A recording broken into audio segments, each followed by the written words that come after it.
교감선생의 마상록을 보도록 하자. 백홍관일, 홍비소신, 선남해중, 붕전진기, 후차, 천구반회, 차기간 8년.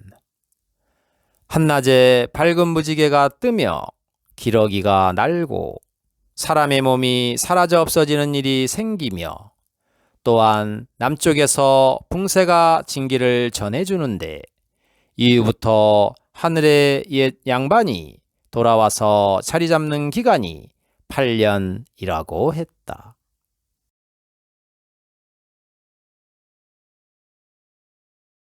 이것은 어떠한 때를 이르는 말로 아주 중요한 내용이다. 이 내용은 붕세가 특별히 전해 보여주는 진짜 기미라는 것이다. 붕세는 바로 하나님을 뜻하는 새인 것이다. 보통은 기미라고 하는데 진짜가 들어가는 것은 사실상 처음으로 보는 글인 것이다. 지금 열거한 내용 중에 무언가 짚히는 내용이 있으면 이야기들을 해보기 바란다. 라고 명산 선생의 말이 끝나자 걸칙한 목소리가 들려왔다.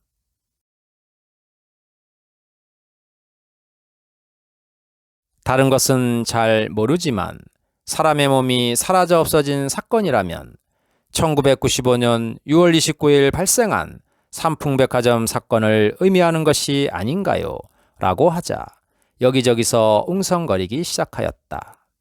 삼풍백화점은 강남의 초호화 백화점이었는데 1995년 6월 29일 백화점의 붕괴로 인하여 사망자 수가 502명이나 되었고 찾지 못한 시신이 31구나 되는 매우 참혹한 큰 참사였던 것이다.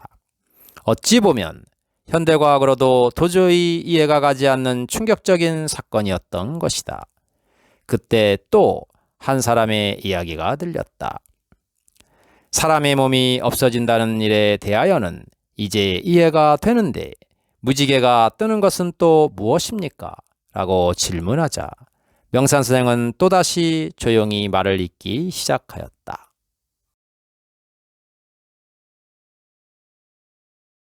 우리는 해월 선생의 시에서 이미 보았던 것이다. 해월 선생 문집 1권 25장 123편 중에서 각장만이 부용옥, 도세용문 화소홍, 장차 틀림없이 부용의 옥을 보게 되는 때는 용문이 부서지면서 무지개가 떠오른다고 했던 것이다. 때를 기다리고 있던 물고기가 때가 이름에 하늘을 차고 올라 그 물고기가 용이 된다고 한 것이며 이때에 틀림없이 무지개가 뜨는데 다들 보게 된다고 한 것이다.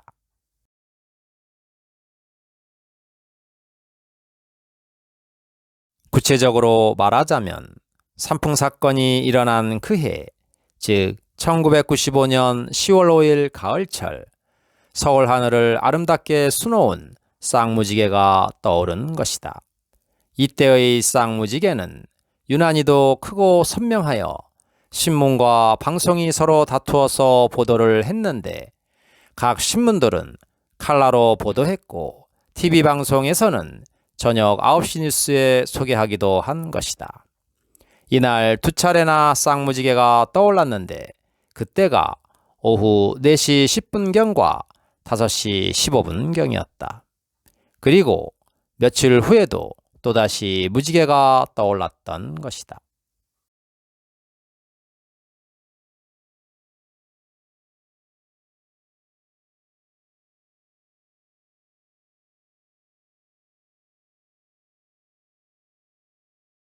화랑요람이 교감유록편을 보면 백홍 당어 노중, 차기 정조박, 사구지운, 수천명 지부야.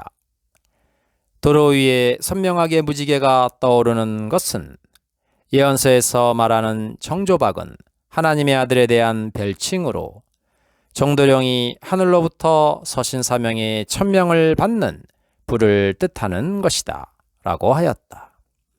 즉 사람들에게 무지개를 통하여 하늘의 뜻을 알리는 것이다.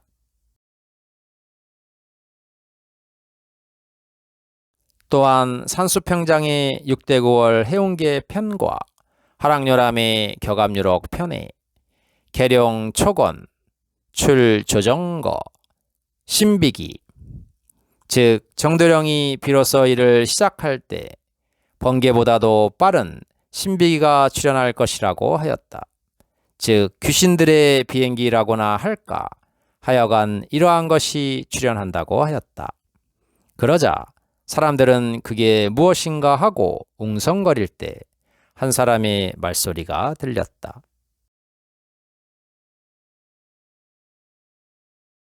그 신비기라는 게 혹시 미확인 비행물체인 UFO가 아닙니까? 라고 하자 명산 선생은 미확인 비행물체도 같은 해인 1995년 9월 4일경 문화일보 기자의 사진 촬영에 찍혀서 방송에 보도가 되었고 1995년 9월 6일경에도 UFO에 대한 보도가 잇따랐는데 외국의 전문기관들의 감정 결과 다들 틀림없는 UFO라고 판정이 난 것이다.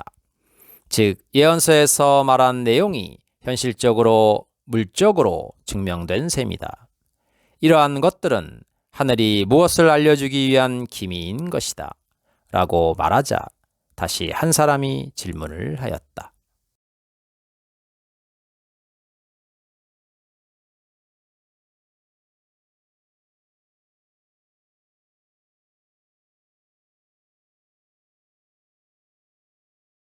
지금 이야기한 내용들은 우리가 알 수 있는 내용인데 기러기가 하늘을 나르는 이야기는 아무리 생각해도 뭔지 잘 모르겠습니다. 기러기라면 매년 겨울철이면 우리나라에 날아오는 흔한 철새가 아닙니까? 기러기에 대한 이야기는 별로 들은 기억이 없는데 어떤 커다란 의미가 있는지 잘 설명하여 주십시오. 라고 하자 명산 선생은 빙긋이 웃으시며 설명을 시작했다.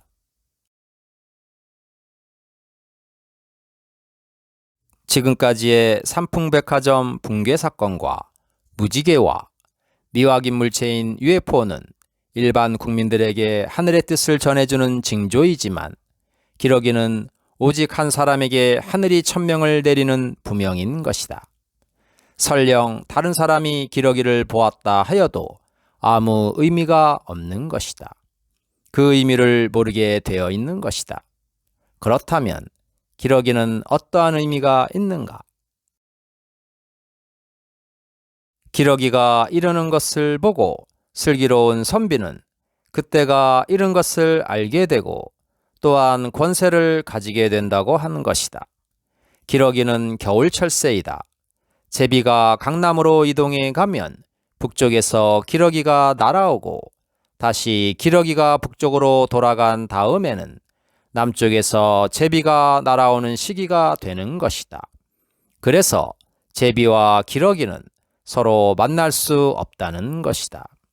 그런데 이 겨울철새가 한여름철인 1995년 7월 25일경 오후 4시 반쯤 서울의 동대문 인근에 있는 동묘공원 앞의 하늘에서 청량리 쪽으로 날아가는 것을 보고 아주 이상하게 느끼게 되는 것이다.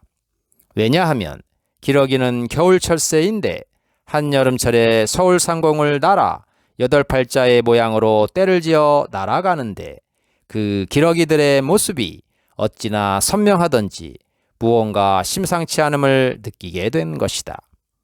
서로 만날 수 없는 겨울철새와 여름철새가 서로 만나게 된 것이다. 이는 예산일이 아닌 것이다.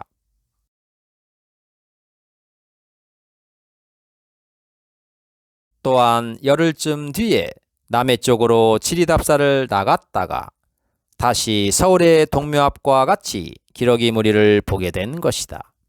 그 날짜는 정확히 8월 8일 오후 4시쯤인 것이다. 너무나도 선명하고 뚜렷한 것이다. 그것도 한 번도 아니고 2번씩이나 말이다. 한 번이면 혹시 잘못 보았을 것이라 생각할 수 있겠지만 두 번째는 일부러 뚫어져라 관찰하게 된 것이다. 이것이 무슨 의미일까 하고 곰곰이 생각하게끔 하는 것이다. 그러다가 우연하게 격암 선생의 마상록을 보는 가운데 그 일들과 일련의 사건들이 바로 격암 선생의 마상록에 나와 있다는 것을 알게 된 것이다. 이 모든 것은 모두 1995년 을해년 한 해에 일어난 일인 것이다. 그리하여 마상록을 자세히 읽어보게 된 계기가 된 것이다. 격암 선생이 전하는 서책 중에서 가장 읽기가 어렵고 난해한 책이 마상록과 홍세지인 것이다. 그런데 그 글 속에서 해월이라는 글자가 눈에 띄인 것이다. 그 해월이라는 글자는 아무리 보아도 어느 한 사람을 뜻하는 것인 것이다. 또한 그 해월이라는 분의 시 속에는 중요한 내용이 있으니 읽어보라는 내용이 있는 것이다. 이러한 사실을 주위 사람들에게 이야기하니 서울에 있는 국립중앙도서관에 해월 선생이라는 분의 문집이 있다는 것을 알게 된 것이다. 7책 14권의 책으로 상당히 많은 분량인 것이다. 그 해월 선생의 글 속에는 우리가 지금까지 의문을 가져왔던 중요한 내용들이 은밀히 숨겨져 있었던 것이다. 즉, 기러기가 아니었다면 격암 선생이 마상록에서 보라고 한 그 해월 선생의 글에 대하여는 아직도 알 수가 없었을 것이다. 그러니 기러기가 이와 같이 해월 선생의 글이 있다는 것을 전해주는 것이다. 이 1995년은 이와 같이 뜻깊은 연도인 것이다. 바로 1995년 을해년은 하늘이 천명을 내리는 첫 해가 되는 것이다. 이후 8년이 지나면 하늘의 뜻이 이루어진다는 것이다. 이 해를 기준으로 하여 모든 예언서를 풀어나가면 쉽게 풀리는 것이다. 즉, 기준이 되는 연도가 되기 때문인 것이다.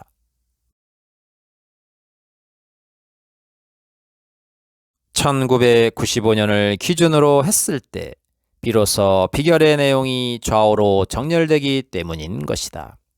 그 전에는 그렇게도 모호했던 내용들의 기준 연도가 이제는 분명하게 설정되는 것이다. 모든 사람한테 하늘이 하늘의 뜻을 이와 같이 알려주는 것이며 단순히 책으로만 알리는 것이 아닌 것이다.